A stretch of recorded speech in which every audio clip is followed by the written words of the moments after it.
Olá pessoal, sejam bem-vindos a mais um episódio da Rádio Roundabout. Eu sou Mel Vascurado, sou apresentador.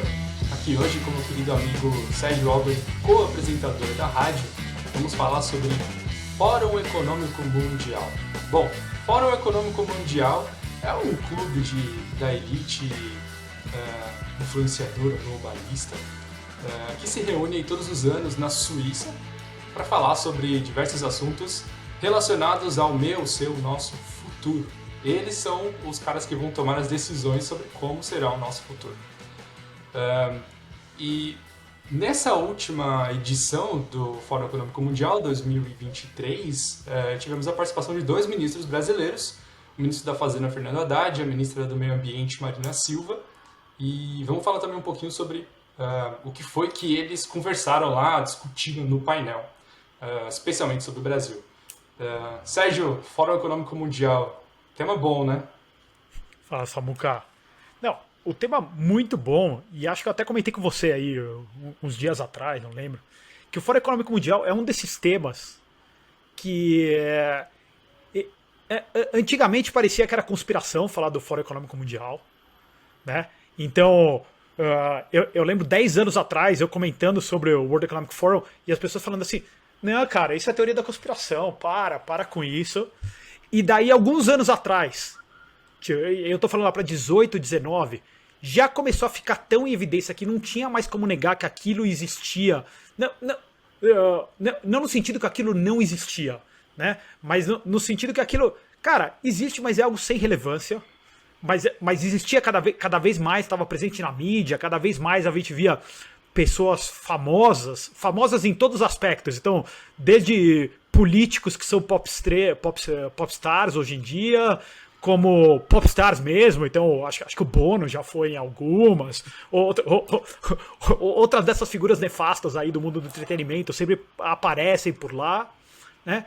E agora, nessa última virada, principalmente pós-2020, né, que eles começaram a ficar muito em evidência, o World Economic Forum. Então, a narrativa daqueles que defendem o World Economic Forum, ou que tem as mesmas ideias que o World Economic Forum, é engraçado, Samuca, que basicamente ela sai daquela... primeiro não, isso não existe. Depois isso existe, mas não é muito relevante, né? E agora não, isso existe, mas é um motor do bem, né? Então, numa mesma conversa, você consegue, a pessoa muda de opinião 3 vezes com você. No geral, eu tô falando ao longo do tempo, né? Então, eu diria que, cara, o Fórum Econômico Mundial, assim, é super importante as pessoas entenderem o que está acontecendo. Então, entender do que se trata, entender do que eles falam, e não só das platitudes bonitinhas que eles falam. Mas assim, já de alguns detalhes de coisas que eles querem fazer e que eles querem implementar. Então eu acho que é de vital importância, logicamente dá pra gente ficar conversando aqui meses, acho que dá pra ter um podcast ou alguma coisa só dedicada ao tema. Só sobre esse tema, né? Não, e nosso objetivo aqui também é a gente falar um pouquinho hoje sobre o Fórum Econômico Mundial, especificamente sobre o que é, e depois comentar aí a participação brasileira. Mas para a gente se reencontrar aqui, puxar outros temas dentro desse grande assunto Fórum Econômico Mundial, discutir tudo que eles vêm discutindo lá também, ou comentar o que eles vêm discutindo lá no fórum. E vamos fazer assim, dar um passo atrás, vamos falar um pouquinho sobre o que é esse Fórum Econômico Mundial, quem é Klaus Schwab, que é o fundador e o presidente do fórum. Conta pra gente um pouquinho, Sérgio, quando foi que começou e você contou já quando foi que pegou essa tangente, assim, nem uma tangente, né, porque era tudo grande parte de um projeto que se acentuou agora nos últimos anos, principalmente depois da Covid, eu diria. Ficou mais claro os objetivos, ou ficaram mais claros os objetivos do fórum, mas ele existe há muitos anos, né? Não, perfeito. E acho que, assim, é importante a gente entender que, assim, o Klaus Schwab, que, cara, se você tá escrevendo o filme do James Bond, você tá pensando num vilão, até o sotaque com que ele fala inglês, aquele sotaque alemão, ele é um cara nascido nos anos 30 ainda, então já o octogenário já, acho que é 84, 85 anos, não lembro de cabeça aqui quantos anos ele tem, mas assim, o cara é a figura perfeita do vilão do James Bond, né?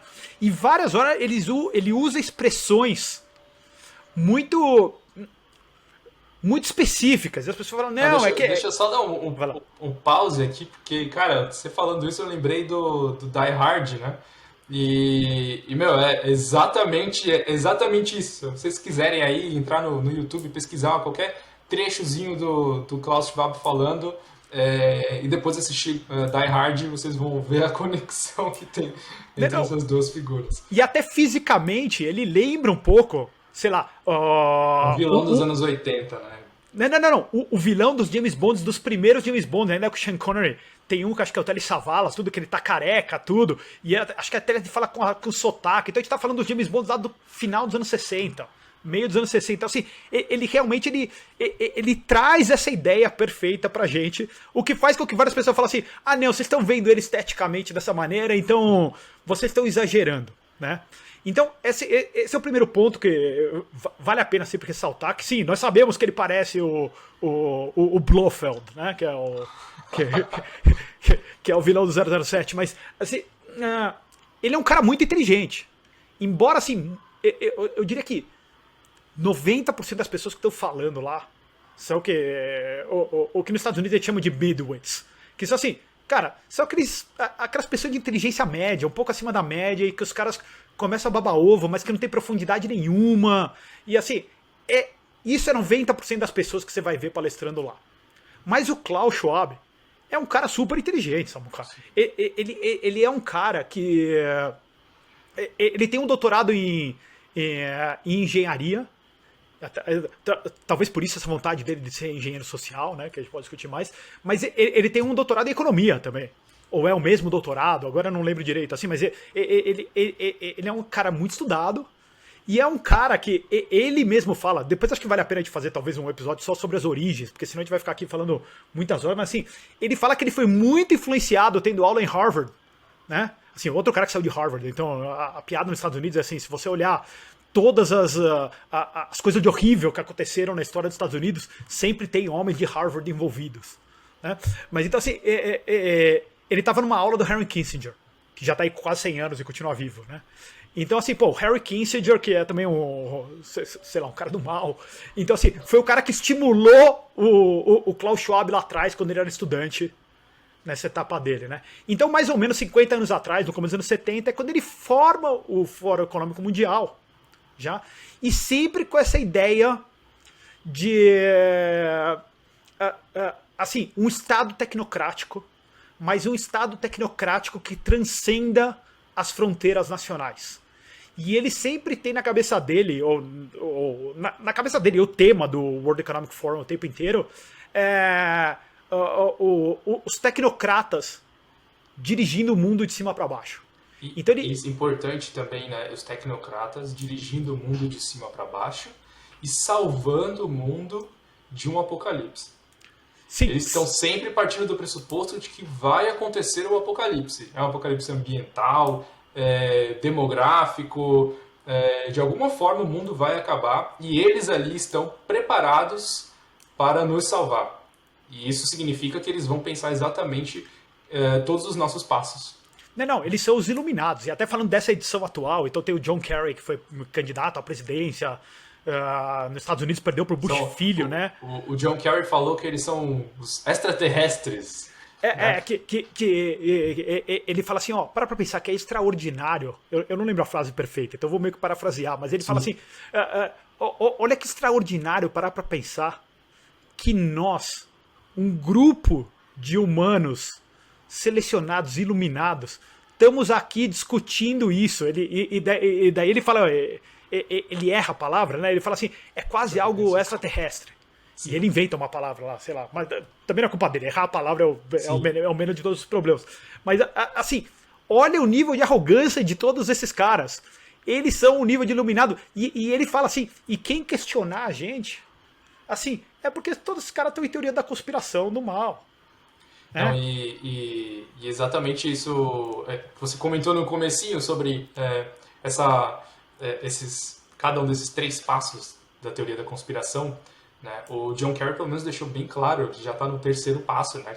É uma teoria da conspiração, mas isso é bom. Nós estamos aqui conspirando o seu futuro, e isso é bom.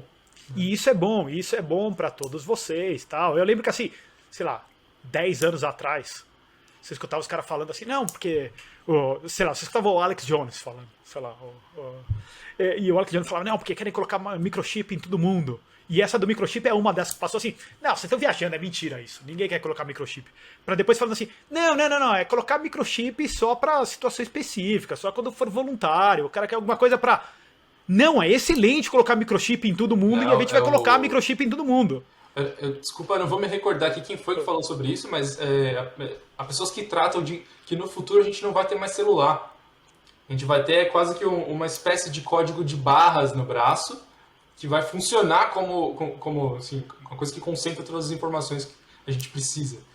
Não, então, meio que esse Se transhumanismo não me também. engano, foi o Bill Gates, mas eu não tenho certeza. Então, o Bill Gates é outro. A Microsoft pelo menos, não sei, nos últimos 15 anos, 10 anos, é um dos grandes patrocinadores do World Economic Forum, né? Seja o próprio Bill Gates falando lá, ou o atual CEO que vai todo ano também. Então, um ponto só para a gente finalizar, então, essa ideia do Klaus Schwab, sem a gente entrar em detalhes sobre o crescimento de tudo isso, né? Então, assim, é uma instituição não governamental, né? Mas que é muito próxima da ONU, é muito próxima da Organização Mundial de Saúde, também que é um braço da ONU, né? É muito próximo, por exemplo, o atual rei da Inglaterra, antigo príncipe Charles, sim, é um cara que sempre frequentou todos esses eventos. Boa parte da esquerda americana sempre frequentou esses eventos. Então você pode ver, lá, eu falei do John Kerry, né, que é ou foi senador por Massachusetts muito tempo, tal. O próprio Al Gore, né, que foi vice-presidente do Bill Clinton. O Al Gore tá lá todo ano, né? Cada vez mais irritado, né? Assim, parece que agora ele fez o curso com a Greta, né? Ele só sabe falar gritando agora, sim. O Al Gore. Então, assim, o Pedro Sánchez está lá esse ano também, então o presidente da Espanha, o Trudeau já foi várias vezes. Então, vários governantes têm uma relação muito próxima, né? E algo que o próprio Klaus Schwab fala, vocês lerem lá, entra no site do World Economic Forum, entra, pra você não falar que é o Sérgio Samuel que estão falando aqui. Sim, ele fala, o nosso objetivo é estreitar e crescer como que ele fala? Os partnerships públicos-privados, né? De maneira que as corporações quase se juntem ao Estado, de maneira com que as empresas sejam tocadas com o objetivo. Ele não está falando do Estado nacional, mas ele está falando os stakeholders. Aliás, a palavra stakeholder é muito popularizada por ele já desde o lançamento do World Economic Forum em 71, né? Então, se a gente parar, dá um passo para trás, Samuca, dá um passo para trás assim. O que é fascismo do ponto de vista econômico? Do ponto de vista econômico, esquece a parte de nacionalismo, que a gente tem a aplicação muito nacionalista, e aqui o World Economic Forum a gente está falando mais globalista do mundo inteiro, mas assim, é quase que a fusão total das corporações com o Estado. Sim, porque o Estado escolhendo algumas corporações por setor para servir a população. Então, essa é a agenda do World Economic Forum, só que logicamente eles são globalistas, eles querem um governo mundial global, né? Então, assim, é dentro desse ambiente, dessa vontade, desde o começo, desde lá de trás, quando ele assistiu a aula do Henry Kissinger lá atrás. Então, assim, é assim que ele funda e é assim que ele vai pra frente. Né? E esses caras, eles estão importante isso também, eles estão na linha de frente da tecnologia. Né? Então, quem são os caras que participam do Fórum Econômico Mundial? Né? Além dessas figuras aí, para enriquecer, talvez, embelezar, né, a plateia, né, que são, sei lá, músicos, celebridades de maneira geral, participam também representantes políticos dos diferentes países, né? E muitas vezes, não necessariamente da esquerda, eu comento já isso, mas participam diferentes representantes políticos e participam também líderes de negócios. Né? Nomes de grandes empresas, big techs, participam e pensam junto desses caras, então são as melhores mentes É aquilo que o Hayek Big Tech e ficou Big muito Pharma. isso, né? São Big Tech e Big Pharma, né, Samuca? exato, as melhores mentes juntas pensando o futuro, né? Isso significa que das diferentes tecnologias que vêm surgindo o tempo todo, como esse Fórum Econômico Mundial tem contato direto, assim, eu digo, os caras estão no mesmo grupo de WhatsApp, Sérgio, tem contato direto com os CEOs dessas empresas aí, essas grandes empresas tecnológicas, eles já estão discutindo, essa nova tecnologia é boa, a gente pode usar dessa forma dentro do nosso projeto de, de pensar o futuro, né? E nos outros episódios a gente vai tratar sobre o Great Reset, que é uma das agendas do Fórum Econômico Mundial. E para não deixar passar, né, eu falei que não são só políticos de esquerda que vão, que são convidados para o fórum, mas é curioso que quando surgem esses políticos que não são da esquerda, ou pelo menos essas figuras que não são progressistas, parece que fica um ambiente estranho na sala, assim, sabe? Tem um cara que não é do nosso clube, não é do nosso grupinho que tá falando. Então é uma sensação estranha, você sente que tá mais gelada a sala, né? Quando tá aquele cara ali. E é curioso até a gente assistiu aqui, né, o painel do Brasil nessa edição do fórum, e a presidente, né, a chefe do CEO lá, perdão, a chefe do Fórum Econômico Mundial para a América Latina, que é a Marisol, me fugiu o nome dela, mas é a Marisol, ela recebe o Haddad e a Marina, nossa, como se fossem os melhores amigos dela. Né? Assim, recebe da melhor maneira possível dois gênios da política brasileira, da economia, do meio ambiente, enfim, dois gênios, dois monstros. Dois gênios. E uma babação de ovo mesmo, o que a gente vê, né? Uma babação de ovo total. E não sei, é algo que a gente que já está mais prestando atenção nesse evento há mais tempo, que está assim, não. Mas se você olha os apresentadores do World Economic Forum, e esses caras que eu digo, que a maioria deles também são midweights, igual eu falei que a Marina e o Fernando Haddad, eu também considero são midweights, assim, são pessoas de intelecto médio no máximo. Então, assim, esses caras, a maneira que essa Marisol fala, e a maneira que a maioria dos entrevistadores fala, é uma maneira tão fake, e você consegue olhar que as cotas de diversidade deles são todas certinhas sempre. Então sempre tem uma pessoa em cada uma das cotas demandadas pelos wokes, e você vê que todos falam, assim, é como se todos fizeram o mesmo treinamento, o mesmo cara de speech deu aula para todos eles, todos falam com a mesma entonação, a empolgação nas mesmas palavras, nos mesmos termos, ou seja, é algo que... os caras são bons no sentido que eles preparam toda a equipe para fazer aquilo. Sim, lógico, pra mim parece algo fake, mas talvez pra maioria das pessoas que estão... caiu de paraquedas lá, vai ver um programa desse, ela não consegue perceber. Mas assim, todos os entrevistadores dele falam quase igual, cara. Você entendeu? E essas cotas de diversidade o tempo inteiro, e essa babação de ovo sobre as figuras, como você tá falando. Então assim... eu lembro do ano passado, desse ano eu não vi o presidente da Pfizer, né? Não lembro se era o ano passado ou no ano anterior, assim. A babação de ovo sobre esse cara, que provavelmente é um dos caras mais corruptos que existe no mundo, assim. Brincadeira. Não vamos entrar nesse ponto de que a Pfizer foi acusada de corrupção em diferentes lugares do planeta Terra. Né? Mas essa babação de ovo, e daí agora a gente trazendo aqui pro ambiente tupiniquim, né? Uhum. E o que a gente vê lá, assim, a Marina e o gênio da economia Haddad lá, comentando, assim, me parece assim, são duas pessoas que ficam falando das platitudes que todo mundo quer escutar o tempo inteiro, né? Muitas coisas eles falam só em termos tão abstratos que você... Como que você vai ser contra? Ele fala, sei lá, o Haddad viria e fala assim, o Lula, um dos focos principais do Lula é a paz.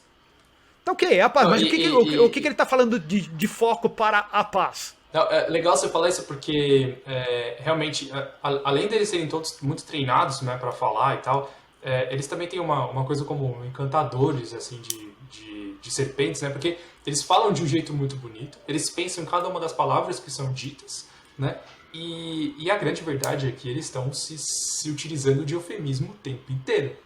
Né? Mesmo essa ideia da a paz que o Haddad vendeu, né? Que o Lula é um cara que é obsessivo pela paz, né? Que foi da forma como o Haddad falou. Na verdade, a agenda de paz do Lula significa se reunir com o Mercosul, voltar a se reunir, aproveitar a nova onda progressista da América do Sul para dar um empurrão no Mercosul. Né? Então, é isso que está por trás do projeto de paz latino-americano do governo Lula. Né? E o projeto de paz a nível mundial do Lula é se reaproximar do BRICS, que é mais uma coisa que o Haddad falou nesse painel do Fórum Econômico Mundial. Então, são eufemismo o tempo inteiro. Tem que prestar atenção nas entrelinhas, porque é muito mais do que simplesmente o Lula é obsessivo pela paz. Né? Não, perfeito, perfeito. E assim, um ponto que me chamou muita atenção, e assim, longe de eu ser um analista político das coisas da atualidade, né? Longe disso, mas me chamou a atenção o quanto que nesses 35 minutos de painel dos dois, e uma parte do tempo. O Haddad acho que fala um pouco mais do que a Marina, assim, porque a Marina sempre com aquela energia muito forte dela, contagiante. Mas, ele fala umas 3 ou 4 vezes, agora eu não lembro, eu assisti o vídeo esses dias que você me mandou, mas assim, como ele se distancia do governo da Dilma. Perfeito. Ou seja, ele fala o tempo inteiro que é uma continuação daqueles 8 anos do governo do Lula, e que até quando ele fala o fim do déficit, do superávit primário, perdão, o fim do superávit primário, ele fala a partir de 2013, que leva ao impeachment da Dilma. Então, assim, nesse ponto, embora a gente tenha escutado outras declarações do Lula aí recentemente e tal, mas assim, eu vi ele dando um passo para trás e falando assim, a gente não quer fazer... Tirando o corpo da crise da Dilma, né? Tirando o corpo da crise da Dilma, o que, para nós brasileiros, de certa maneira, se ele realmente fizer isso, porque, assim, por mais que a gente não goste do Palocci, do Meirelles, sim, é melhor do que o Guido Mantega. Você tá entendendo? Dúvida, né? Mas o Guido Mantega, tadinho, ele não tem nem como tirar o corpo dessa, né, Sérgio? Ele não tem nem como, né? Não, e outra coisa aqui, pra gente aproveitar esse gancho aí, Sérgio, do Haddad, a verdade é que o fórum não é um lugar onde se discute o futuro no sentido das ações que serão tomadas. O fórum é uma coisa feita para inglês ver. O fórum é simbólico. Essas reuniões que a gente vê, essa participação, as pessoas que são escolhidas a dedo e tal, é simbólico. São as reuniões com as salas fechadas e são decididas as coisinhas que serão tomadas para o futuro, né? E eu queria comentar também que a própria participação do Haddad nesse fórum esse ano é simbólico. A gente não está aqui para aprofundar a discussão política nem nada, mas a gente sabe também que o projeto do PT, do Lula, era ter o próprio Fernando Haddad como sucessor. Né? Tentou-se fazer isso em 2018, não conseguiu. Tentou-se fazer isso agora, levando o Haddad para o governo de São Paulo, não conseguiu.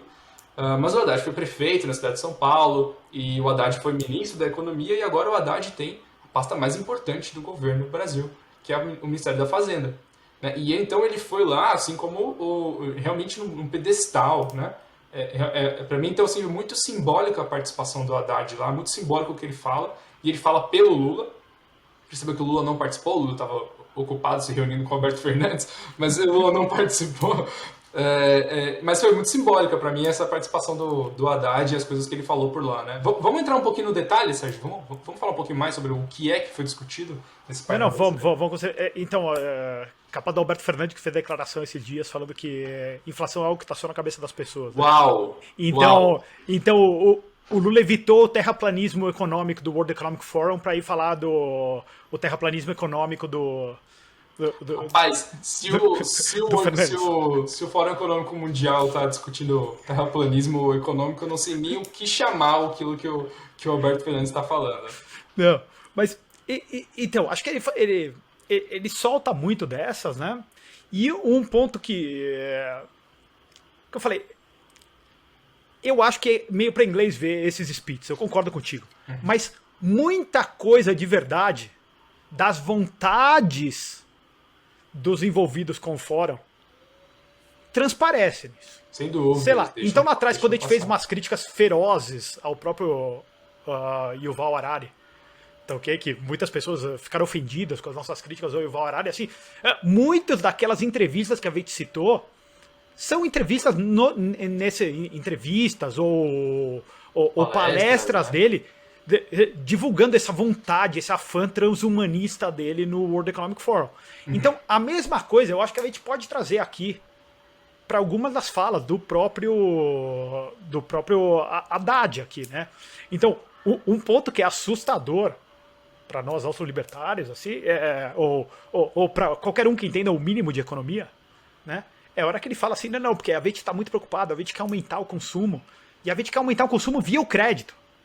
Eu tive esse trecho da fala do Haddad, eu tive um Ciro Gomes feelings, né, quando ele falou isso, porque ele prometeu que vai rever essa dívida das pessoas com o Serasa, né? O Serasa é aquela instituição que negativa. Ele falou que vai limpar, que vai limpar o nome, mas eu não sei se ele vai tirar, se ele vai eliminar a dívida. Mas enfim. Mas assim, ele vai limpar o nome das pessoas com qual objetivo, Sérgio? Levar as pessoas de volta para o consumo.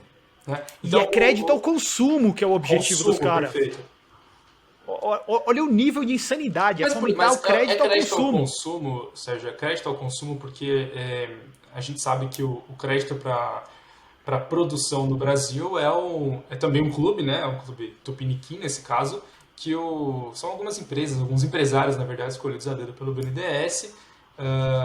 Hoje o BNDES do Aloysio Mercadante, vamos ver o que vem aí pela frente, quem serão as Cara, ele só tem que voltar a usar aquela camisetinha dele da CUT lá, da época do Sarney, ele tem que voltar a usar aquilo. Essas são coisas que a gente não pode deixar passar, né, Sérgio? Central Única do Trabalho, um sindicalista.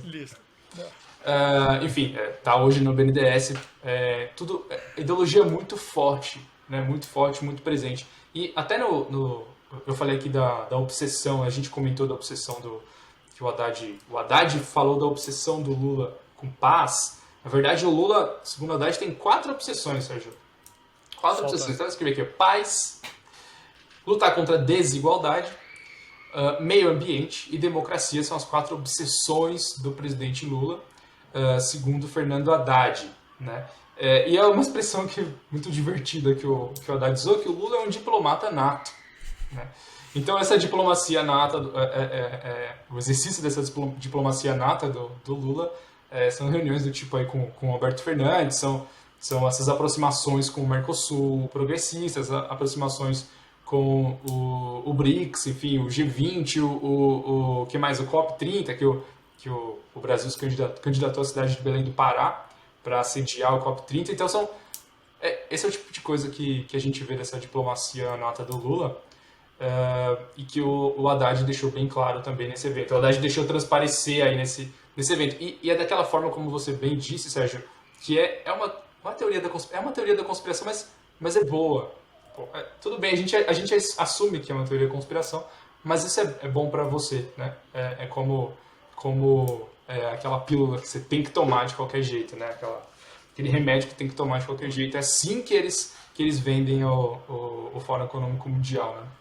Não, é total, e você vê, o Haddad, tudo bem, em 35 minutos, ele dividindo o palco ainda com a Marina, mais a entrevistadora, tudo bem, não dá pra entrar em detalhe de tudo que ele quer falar, né? Mas tem algumas palavrinhas chaves ali que ele escolhe, então assim, paz é uma palavra que tá em voga total no World Economic Forum. Só que paz significa apoio irrestrito à Ucrânia no World Economic Forum. Tanto que o Zelensky falou, a esposa dele falou, sei lá mais quem falou, tal. Então, assim, legal você falar isso, porque não é um lobby pelo fim da guerra. Não Perfeito. é um lobby pelo fim da guerra que o Fórum Econômico Mundial e a agenda globalista faz, que seria um posicionamento 100% libertário, seria um posicionamento pela paz, de fato. É falar assim, vamos acabar com a guerra hoje, não é amanhã não, e nem semana que vem, é hoje. O que vocês querem, né? Porque existe realmente esse fetiche quase americano pela total surrender, né? Rendição total do inimigo, né? Enfim, a gente já viu isso se manifestando de diferentes formas, sei lá, as bombas atômicas no Japão, um reflexo disso em 1945 e tal. Então, existe esse posicionamento dos Estados Unidos e isso se faz presente agora também. E aqui, Sérgio, convenhamos, né? O cara que toma esse tipo de posição, ele não é um cara pela paz. Não é um cara pela paz, é um cara que quer continuar tendo conflito. Né? Um cara que a paz significa a morte do Putin. Né? E assim, não estou defendendo o Putin, de novo. Não, pelo amor de Deus. Pelo amor de Deus. E esse é um problema que eu encontrei aqui no Brasil, que eu levei um susto, Samuca. Sim. Que eu tenho sido bem vocal, fazendo muitas críticas à ajuda americana à Ucrânia. Né? Bilionária ajuda americana. Bilionária. Mais de 120 bilhões de dólares já foram. Acho que já está perto de 140 bilhões de dólares. Isso é mais do que é quase o PIB da Rússia. Quanto que é o PIB da Rússia hoje em dia? Não sei. Deve ser metade do PIB da Rússia, isso. Tá ok? Então, fazendo críticas a isso, como está sendo feito. Então, por exemplo, esse dinheiro vai para lá, não tem auditoria nenhuma. O Rand Paul virou e falou assim, vamos fazer auditoria disso. Os caras xingam o Rand Paul na hora, falam assim, nossa, tá de brincadeira, como que a gente vai fazer auditoria disso, tal, desse dinheiro tem que ir, tal, não sei o quê. Mas é engraçado que aqui como o Lula tem algum tipo de proximidade ao Putin, né? Então, parte das críticas que eu recebi por esse posicionamento foram de dígitos liberais. Sim. Porque eles falam que se você está falando que o problema é o Zelensky, não o problema, que o Zelensky também é um problema. Perfeito. Então você está apoiando o Putin, você está apoiando o Putin, que claramente fez algo belicoso e errado, e você está apoiando também o Lula, porque o Lula quer fazer comércio com a Rússia. Então, assim. Perfeito. Sérgio, veja, é exatamente isso, né? O Haddad falou explicitamente do BRICS. E BRICS é Brasil, Rússia, Índia, China, África do Sul. Né? Ou seja, Rússia. Quem não se lembra lá nos anos na primeira década do século XXI, tá o Lula, o Lula, quem mais? O próprio Putin, diversas reuniões abraçados, tirando fotos e tal. Né? A gente não está dizendo aqui que o Lula apoia o Putin e apoia a Rússia no conflito contra a Ucrânia. Não é isso que a gente está falando, né? Não é o caso. Estou só simplesmente falando que a gente se acostumou aqui no Brasil também, Sérgio, acho que talvez explicando um pouquinho desse susto que você tomou, que a gente se acostumou no Brasil a ter uma visão só para dois lados. Ou é preto ou é branco. Né? E não tem esse cinza no meio, né?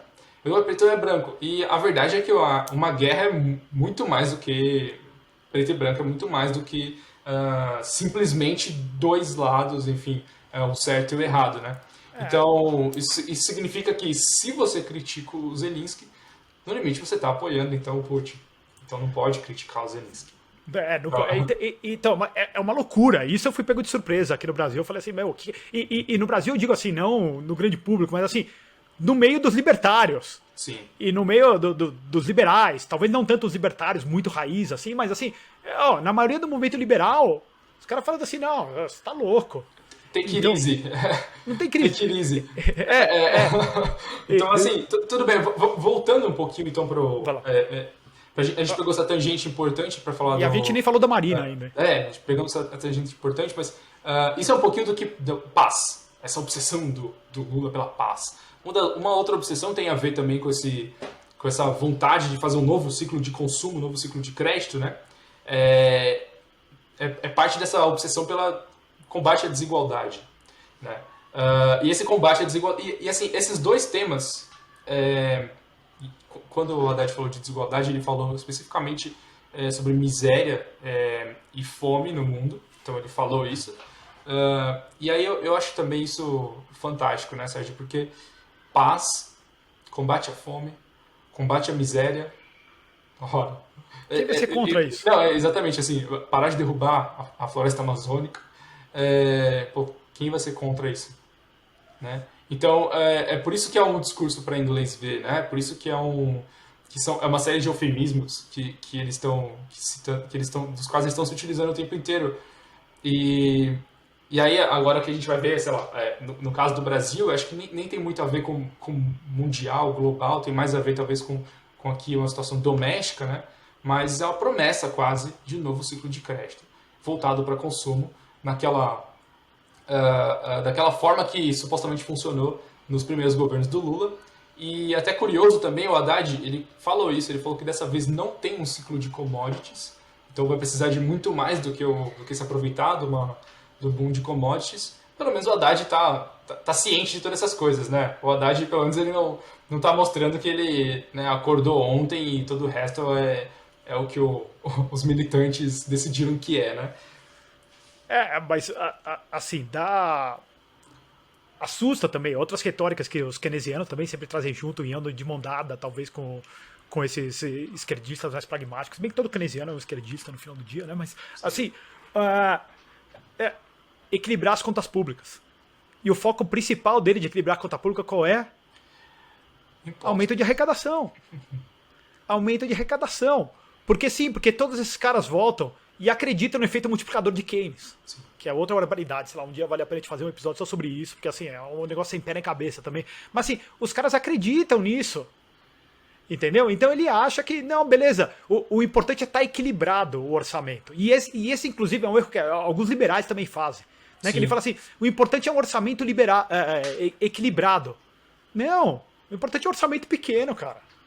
Porque a gente pode ter um orçamento que pode ser 100% do PIB, ser 100% equilibrado. Perfeito. Não, porque pode ser assim, sei lá, o orçamento equilibrado pode significar um gasto de R$10 e uma arrecadação de R$10, não tem superávit nem 10.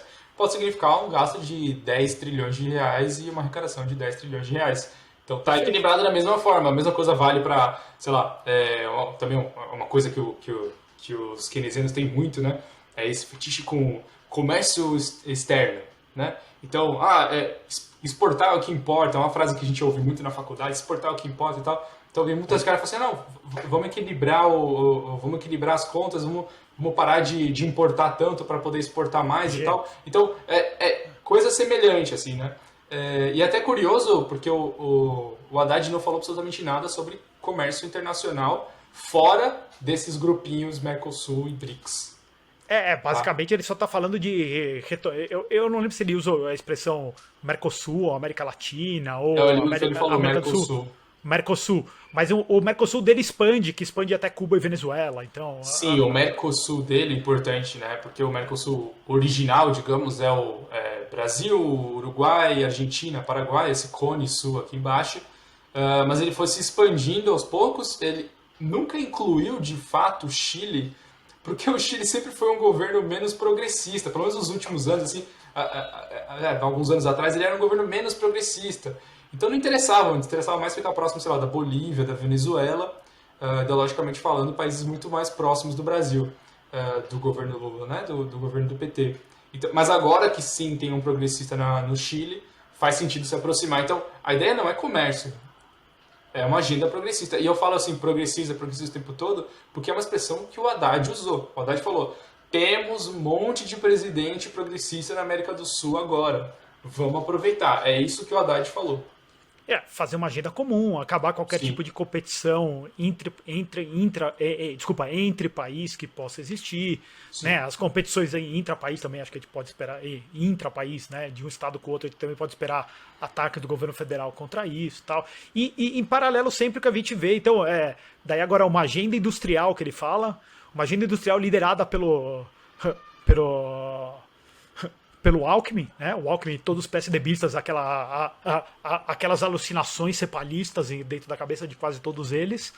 Então, isso com uma pegada muito ambientalista, uma pegada energética positiva. Então, assim, cara, o Brasil é um país tão rico energeticamente, então agora não, vamos ferrar tudo, né? E no fundo, Samuca, deixa eu dar um passo para fora, assim, que é todas essas agendas que a gente vê, que assim, todas as agendas do World Economic Forum e que são retratadas agora pela Marina, são retratadas pelo Haddad, e por isso eu não quero dizer que o Lula tá 100% na cama com o pessoal do World Economic Forum, porque eu acho que entre os maus eles também se odeiam, então não necessariamente eles estão juntos, mas eles compartilham uma agenda que o World Economic Forum, assim, mais que tudo, esses caras são malthusianos.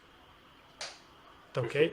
mais que tudo, eles são malthusianos. Explica um pouquinho pra gente, Sérgio, o que é esse malthusianismo, neo-malthusianismo. Neo-malthusianismo. Então, a ideia, quando você fala que alguém é malthusiano, né, tá remetendo a Malthus, e a ideia dele que, eu vou simplificar bem, tá? Claro. Mas a ideia assim que é, a população tende a crescer mais rápido do que a produção, do que o uso dos recursos, então, naturalmente, a gente vai ter em vários momentos pessoas demais.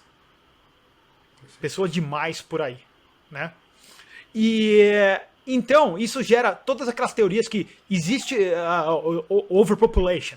Então, por exemplo, o pai do Bill Gates mesmo era um cara famosíssimo por essas teorias de... É o retorno do apocalipse que a gente comentou aqui. É um apocalipse neo-malthusiano, é um apocalipse demográfico, né? Vai ter muita gente para pouca comida, né? Para pouca comida. Só que o que a gente viu da história da humanidade, e até remetendo ao Julian Simon, que fala naquele livro dele, ele fala The Ultimate Resource. Então, assim, The Ultimate não no sentido de último, mas de o mais importante de todos os recursos, é a criatividade humana. Sim. Né? Então a criatividade humana de pegar, criar, fazer as coisas, tudo isso, e essa é verdade. E lógico, para essa criatividade humana florescer, precisa de liberdade, né? Precisa de liberdade, precisa de liberdade. Mas, então, como eles vivem dentro dessa ideia malthusiana, então, okay, que existe gente demais no mundo, e agora a questão deles não é assim, a gente não vai conseguir alimentar toda a população. O principal ponto deles, agora que existe gente demais, é aquecimento global. Não, é o climate change, né? Porque climate toda hora já foi rebranded várias vezes. Não é mais global warming, então agora é climate change. Perfeito. E até parece que o cargo da Marina também envolve agora, né? É meio ambiente e mudança climática, não é? Alguma coisa assim. Até mudaram o nome do cargo da Marina. Então, assim, já foi. E os caras do World Economic Forum estão babando o ovo, que ela mudou. É importante falar um pouquinho de meio ambiente, né? Legal, você puxou o assunto industrialização, ou reindustrialização, e eu achei muito curioso nesse governo agora do Lula criar essa pasta na indústria, né? Colocou o Alckmin lá, faz sentido dentro do projeto deles, o Alckmin precisa receber alguma coisa de volta por endossar a candidatura do Lula, né?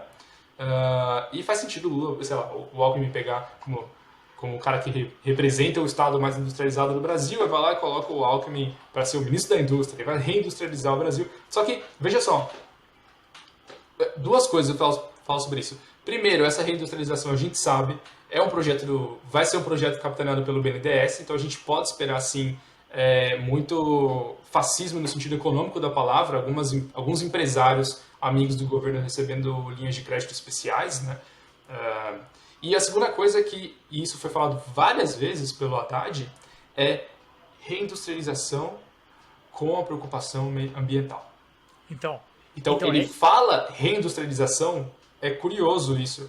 Ele fala reindustrialização e vira a cadeira assim, olha para a Marina Silva, que está ao lado dele, e fala assim, com a preocupação ambiental. É por isso que a gente está aqui com a ministra do Meio Ambiente. Então, pensa, para olhar, todo esse ódio à população, todas essas ideias transhumanistas do World Economic Forum vão assim, em sintonia total com esse ponto que ele tá falando.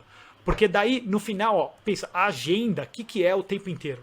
Então, eu só tava falando, os problemas hoje em dia é que assim, pode ter gente demais e destruir o meio ambiente, sim, e pode ter gente demais e gerar pandemias. Tá ok? E até o Klaus Schwab, eu falei no começo que ele fala as frases engraçadas, estou falando, que parecem conspiratórias, ele falou assim, e está na nossa agenda um vírus pior do que o que já teve. Entendeu? Como se ele estivesse falando, não, é que como ele é alemão, ele esqueceu de falar, está na nossa agenda de discussão um vírus que pode ser pior. Então meio que eles ficam também alimentando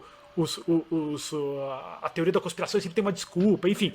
Mas falando, então, são esses dois pontos, as questões de saúde e as questões de mudança climática, de acordo com o que eles falam. Curioso que saúde, né, Sérgio, nunca foi uma preocupação tão forte assim em termos globais até a Covid-19. Eu acho assim, teve casos sim globais de surto, sei lá, Ebola, um caso relativamente recente, né?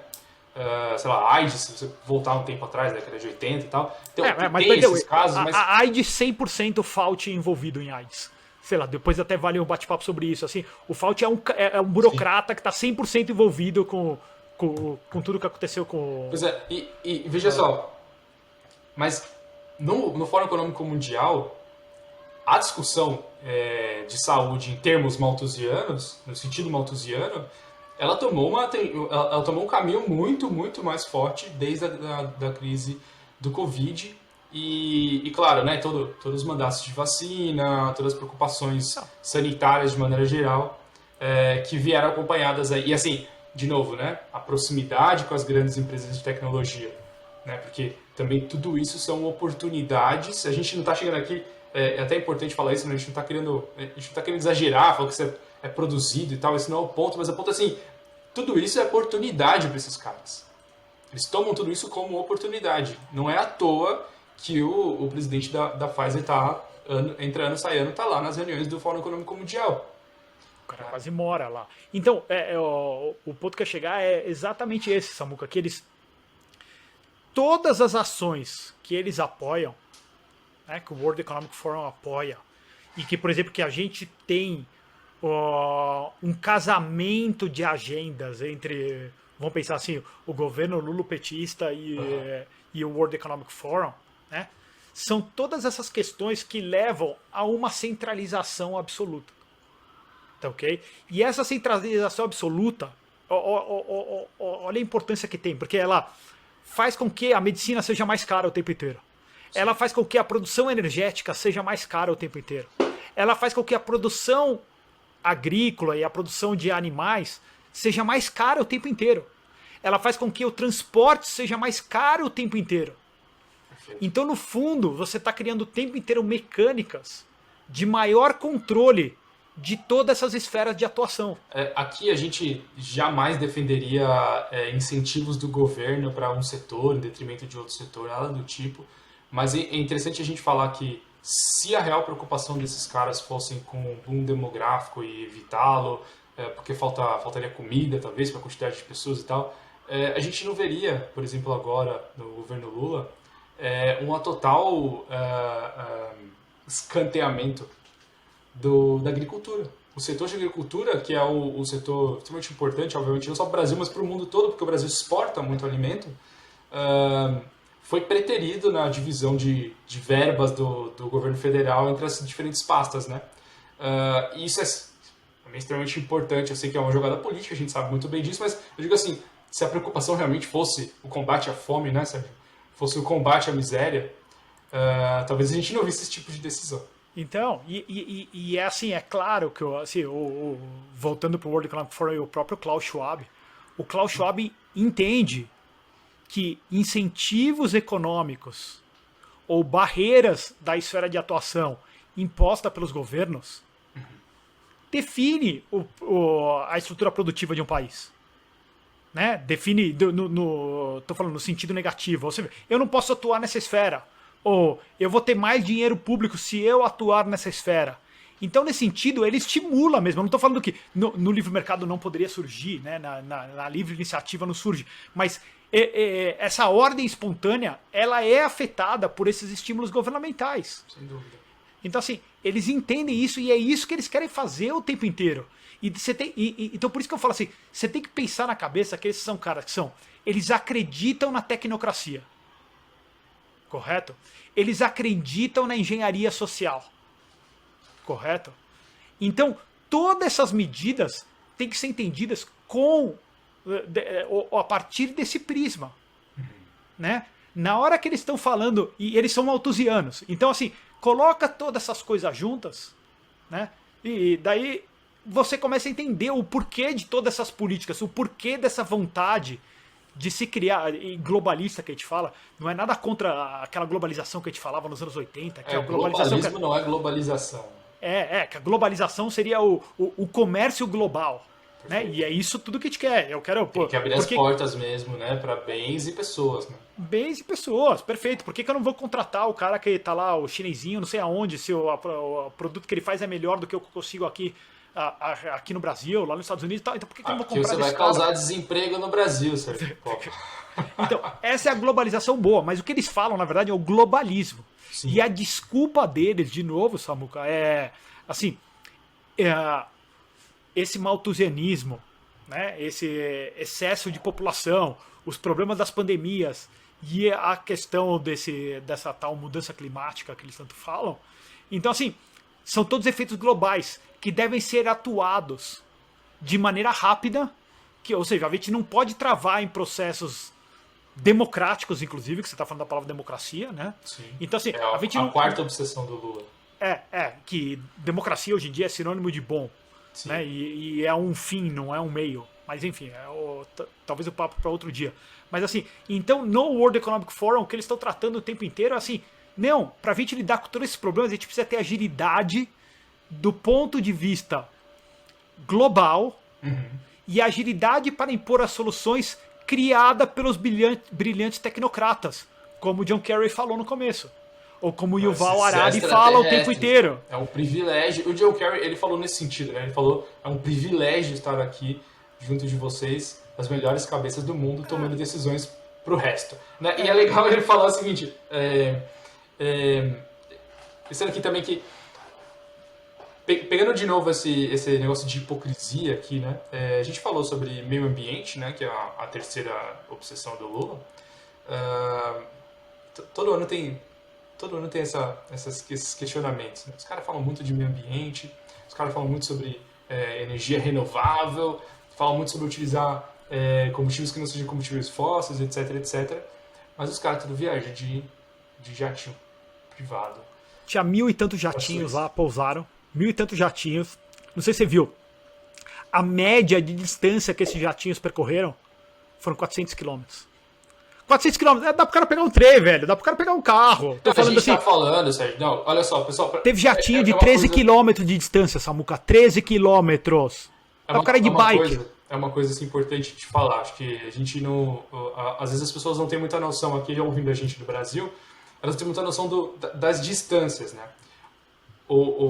Pessoal, a Europa é bem pequena. A Europa cabe no Brasil, tá? A Europa cabe no Brasil. Então os países são muito próximos. Uma viagem de trem, sei lá, de Paris para a Suíça, de Paris para Davos, né? Não é uma viagem longa, não é uma viagem de trem, são trens rápidos, é uma viagem relativamente barata também, né? Do que uma viagem de avião, etc. Então é tudo muito próximo geograficamente falando, né?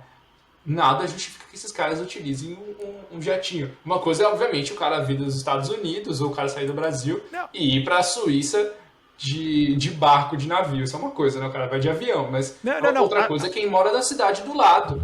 Então, mas eu vou além até. Eu falo assim, se é o jatinho do cara e o cara quer ir de um lado pro outro, ele quer gastar $100 mil para fazer uma viagem de 1 hora, sei lá, 2 horas, sei lá quanto que tá hoje o custo lá para fazer essas viagens curtas, dependendo do jato na Europa, tá? Assim, se o cara quer gastar esse dinheiro, é dele esse dinheiro. Exato.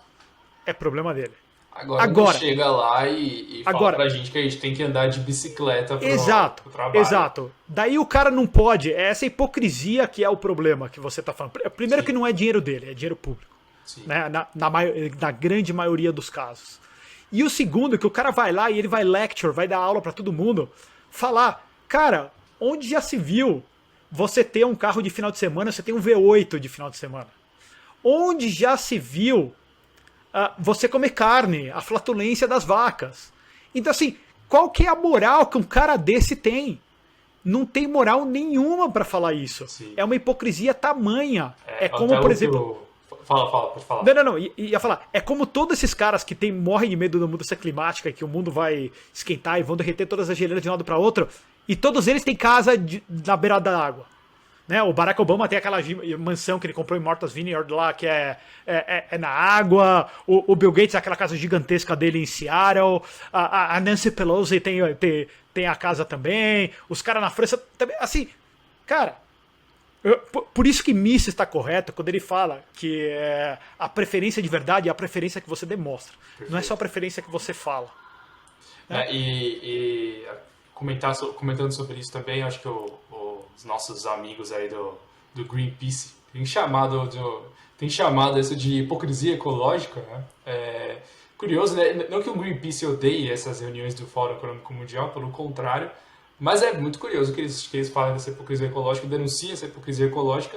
Acho que dá razão dos caras, eles estão certos, né? É uma hipocrisia ecológica isso. E me lembra, eu até contar essa história aqui, essa semana faleceu o Yuri Maltsev, que é uma figura importantíssima pro movimento liberal, ele trabalhou na União Soviética, ele foi parte da política da perestroika durante o governo do Gorbachev, e ele conseguiu fugir, até contando um pouquinho dessa história, como ele fugiu, ele foi fazer uma palestra, Sérgio, na Finlândia, e da Finlândia ele não conseguiria fugir, né? Se fosse pego, ele ia ficar 14 anos, ele contando isso, 14 anos trabalhando forçado na Sibéria.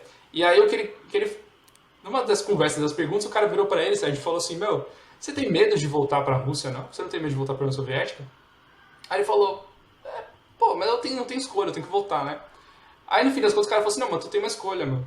Me encontra aqui amanhã, tal horário, e eu te falo. Aí no fim das contas ele vai contando, desenvolvendo, ele vai pra Suécia, perdão, e da Suécia ele consegue escapar para os Estados Unidos. Mas, enfim, uma história interessante que ele conta, é um caos histórico que passa muitas vezes despercebido quando a gente avalia a Revolução Russa, e tem tudo a ver com essa hipocrisia, né, é que diz que lá antes da Revolução Russa, que é 1917, o czar Nicolau II da Rússia proibiu o consumo de álcool na Rússia. Então, as pessoas não podiam consumir álcool.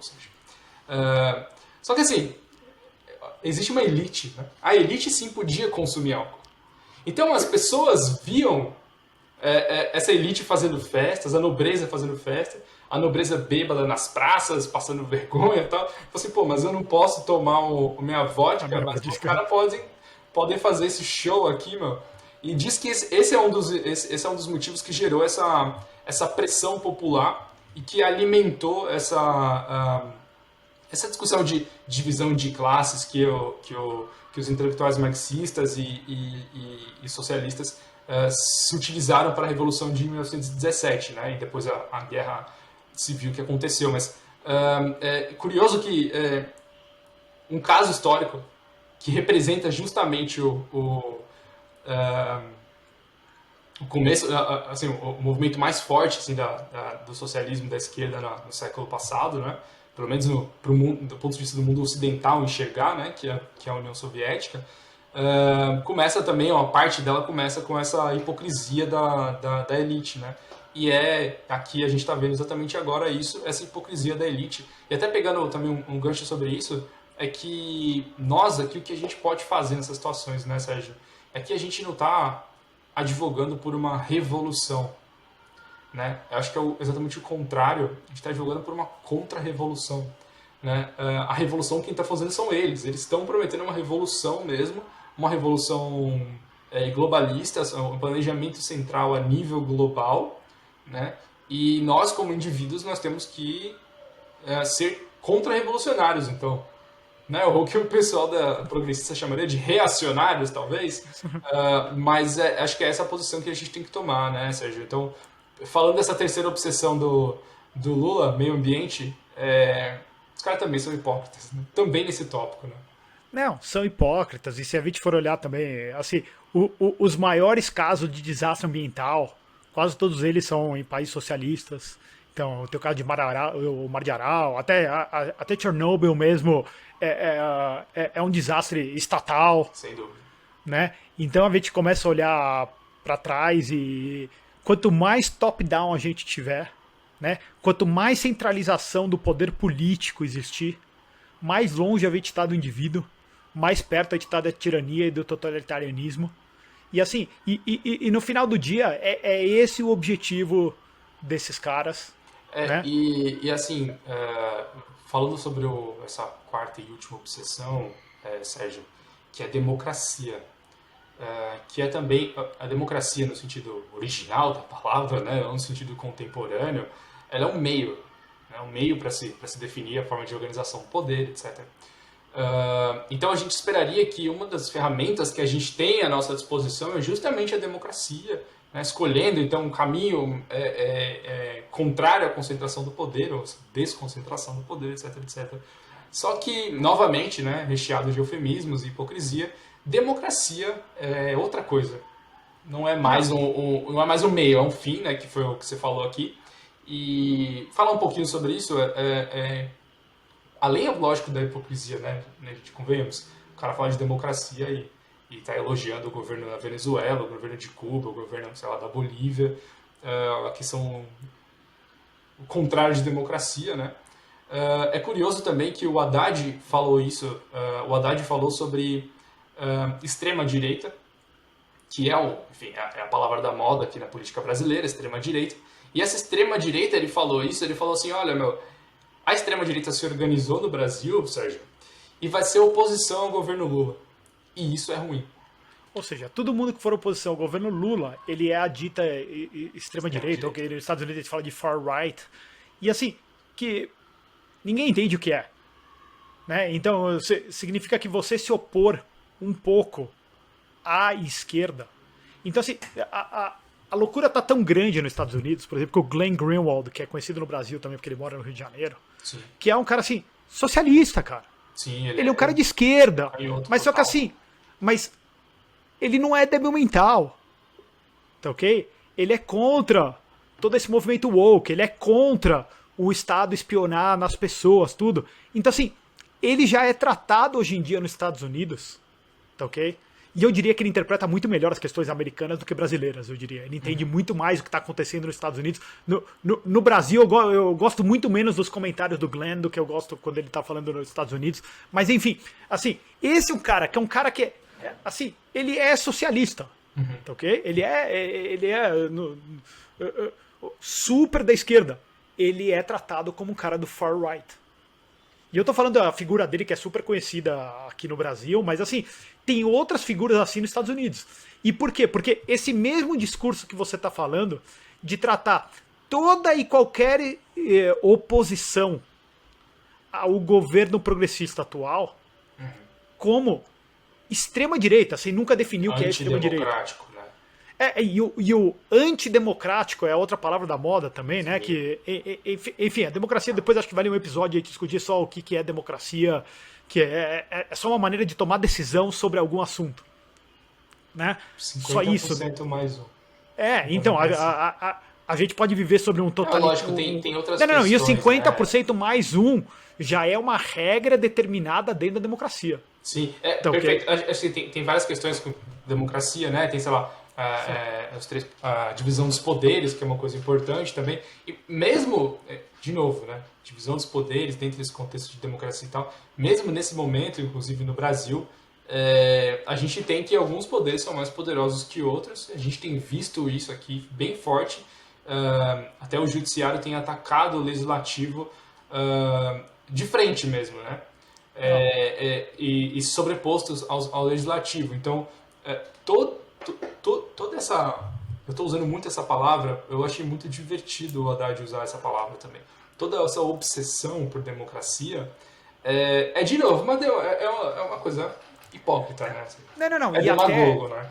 E até, sei lá, um ponto que a gente já discutiu também algumas vezes em outras situações, que assim, a destruição do conteúdo das palavras, do significado das palavras. Então, democracia acaba virando assim, tudo aquilo que é bom para este atual governo. Tá ok?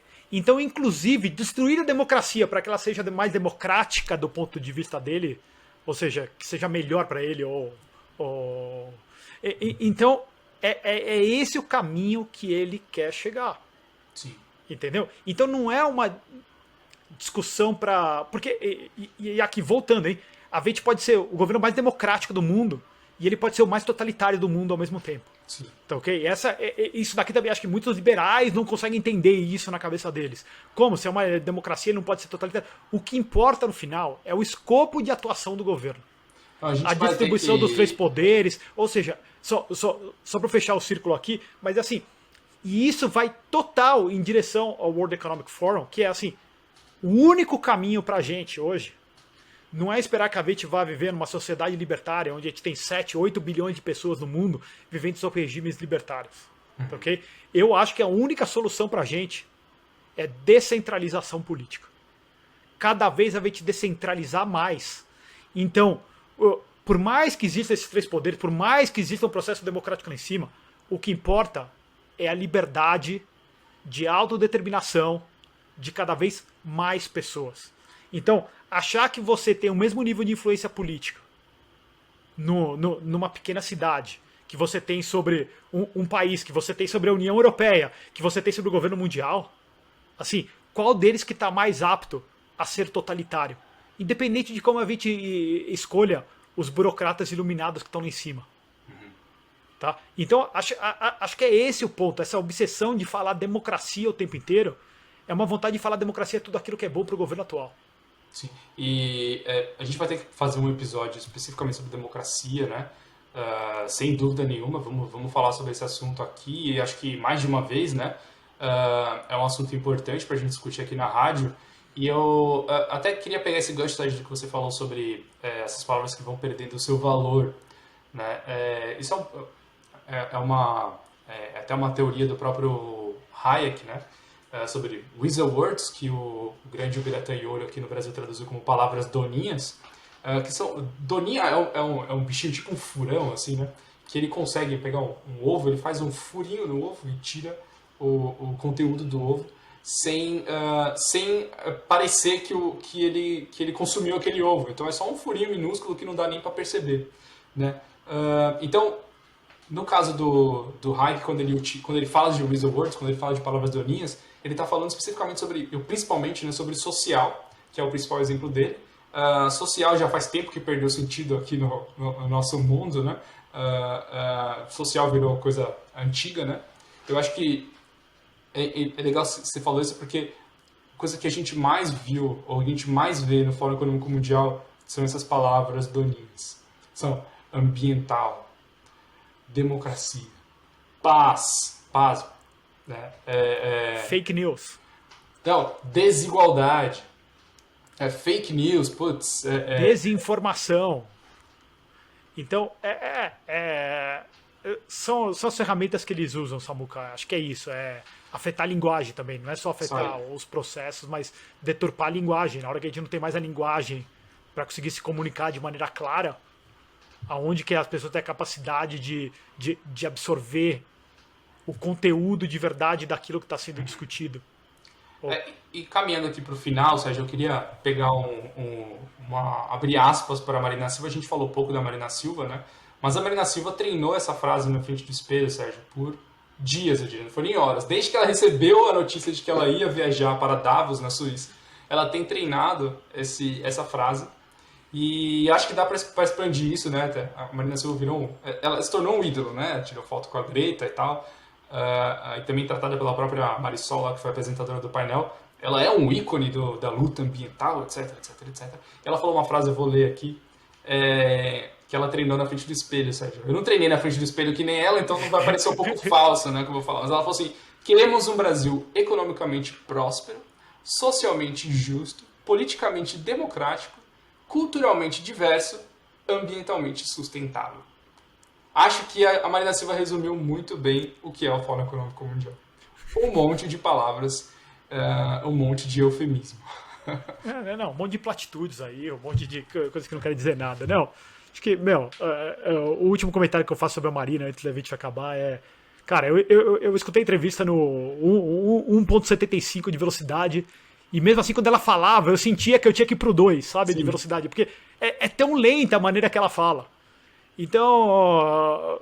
a Marina Silva ela é criticada há muito tempo já e como aquela mulher que só aparece de 4 em 4 anos em cada eleição. Perfeito, é isso. É um token do governo Lula que tá lá pra como você falou. Muito simbolismo, né? Muito simbolismo. Mas assim, infelizmente as coisas que ela faz têm efeitos práticos na vida de todos os brasileiros, na economia, no emprego, na alimentação de todo mundo. Porque a alimentação vai ficar mais cara em função de várias das coisas que ela prega, eu não sei o quanto que ela tem força política, mas essas ideias que ela divulga, que ela fala, essas ideias têm força política com certeza. Então, assim, isso eu me senti até mal aqui de ficar só falando mal de quão devagar ela fala, mas assim, o ponto não é fazer piada de quão devagar ela fala, porque Sim. inclusive tem pessoas que a gente gosta pra caramba que falam super devagar, claro. Mas é o conteúdo de tudo isso. E isso, assim, tem efeitos práticos, essas coisas. O conteúdo é esse aqui que eu falei pra vocês. Essa frase aqui que eu falei, esse é o conteúdo. Né? Esse é o conteúdo. Ou seja, não disse nada. Né? E, de novo, né, pra gente fechar aqui, o simbolismo, né, a gente tá falando da participação dos ministros brasileiros no Fórum Econômico Mundial.